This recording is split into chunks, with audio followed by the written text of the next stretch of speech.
Assalamualaikum warahmatullahi wabarakatuh.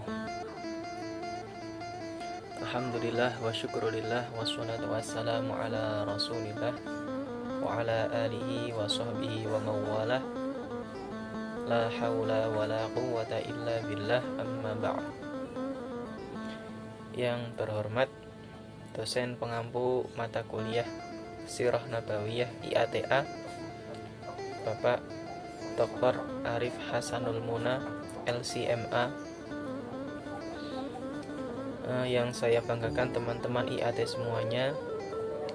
Perkenalkan, nama saya Rizky Maulana, NIM 3119080. Di video kali ini saya akan mencoba memaparkan atau bercerita tentang salah satu kisah dari Rasulullah Shallallahu Alaihi Wasallam, yakni awal mula pertama kali beliau diberi wahyu oleh Allah Subhanahu Wa Taala dan dinubuatkan menjadi salah satu rasul atau utusan Allah Subhanahu Wa Taala.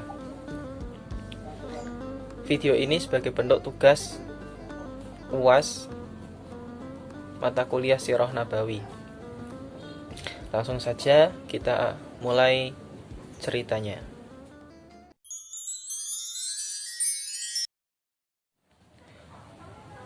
Awal mula Rasulullah Shallallahu Alaihi Wasallam diberi wahyu oleh Allah Subhanahu Wa Taala tak terlepas dari keadaan kota Mekah dan masyarakatnya, yakni suku Quraisy, yang mana mereka semakin bobrok dalam hal akhlak. Hal ini disebabkan karena mereka saling berlomba-lomba dalam perdagangan. Mereka menghalalkan segala cara sampai ada hukum karma. Yang kuat semakin menguasai dan yang lemah akan kalah, seperti itu. Jadi pada saat itu Mekah menjadi jalur perdagangan antara utara dan selatan, Romawi dan Persia.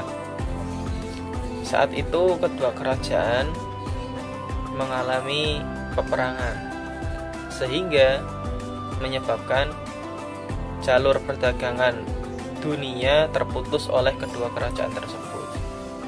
Akhirnya Mekah menjadi jalur alternatif yang digunakan oleh orang-orang untuk melakukan perdagangan dari utara dan selatan.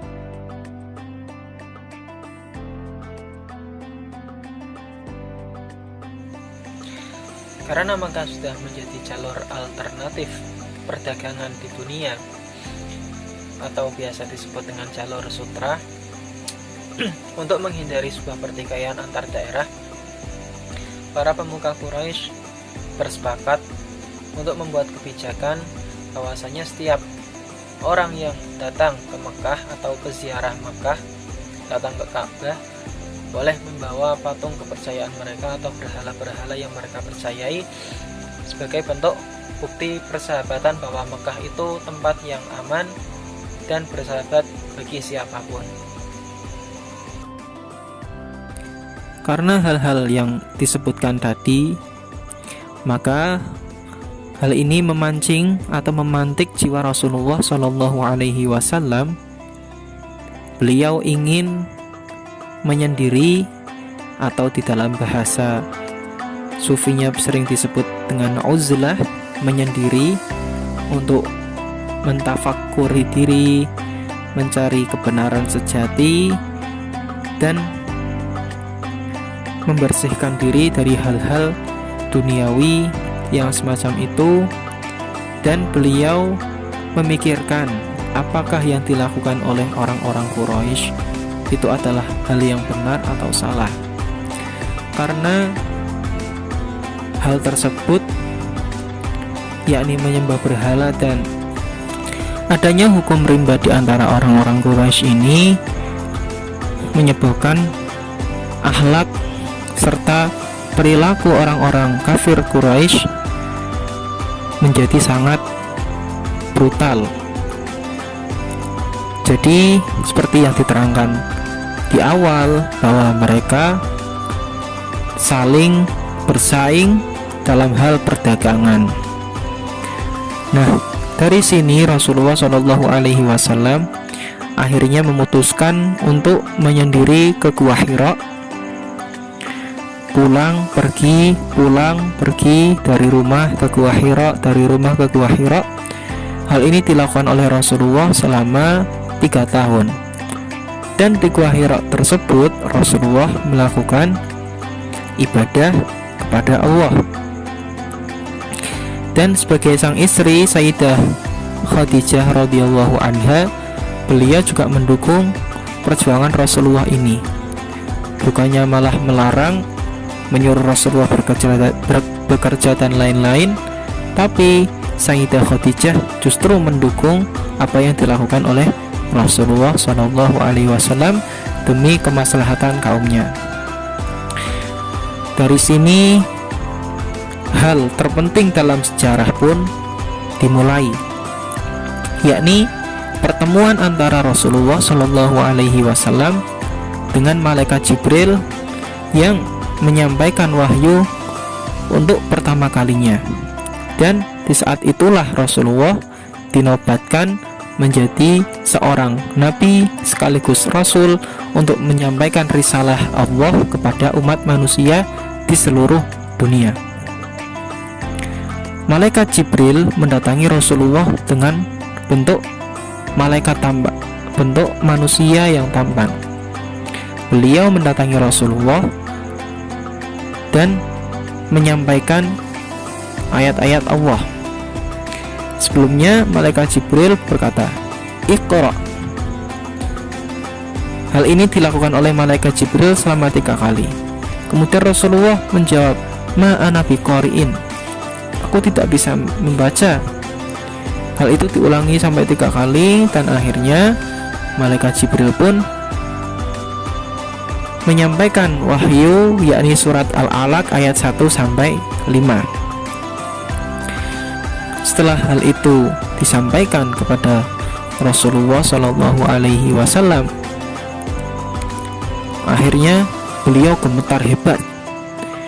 Tidak pernah beliau merasa segemetar itu sepanjang hidupnya. Akhirnya beliau pun pulang dan berkata kepada Sayyidah Khadijah radhiyallahu anha, "Zammiluni, zammiluni." Selimutilah aku. Karena saking gemetarnya Rasulullah dengan kejadian yang barusan itu menimpa dirinya. Akhirnya Sayyidah Khadijah pun bertanya kepada Rasulullah, dan Rasulullah menceritakan apa yang sebenarnya terjadi kepada beliau secara detail dan secara rinci apa yang menimpa beliau sebelumnya. Kemudian Sayyidah Khadijah dalam hatinya itu sudah meyakini, mengimani bahwa inilah tanda bahwa Rasulullah itu diangkat menjadi seorang utusan Allah Subhanahu wa ta'ala. Nah, untuk meyakinkannya lagi, akhirnya Sayyidah Khadijah meminta izin kepada Rasulullah untuk menyampaikan apa yang menimpa Rasulullah ini kepada saudara sepupunya, yakni Waraqah bin Naufal.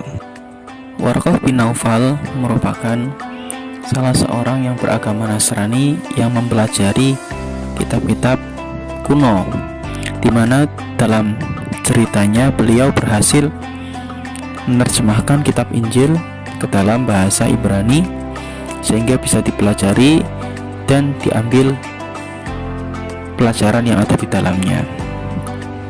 Setelah itu Khadijah menceritakan hal tersebut kepada sepupunya yang bernama Waraqah bin Naufal. Akhirnya Waraqah bin Naufal pun menjawab dengan tegas, dengan hati yang penuh dengan keimanan, bahwa ia mempercayai bahwa Rasulullah SAW itu mengalami salah satu tanda atau peristiwa di mana di antara semua nabi dan rasul pasti mengalami itu, yakni peristiwa dianggapnya dia menjadi seorang utusan Allah Subhanahu wa ta'ala.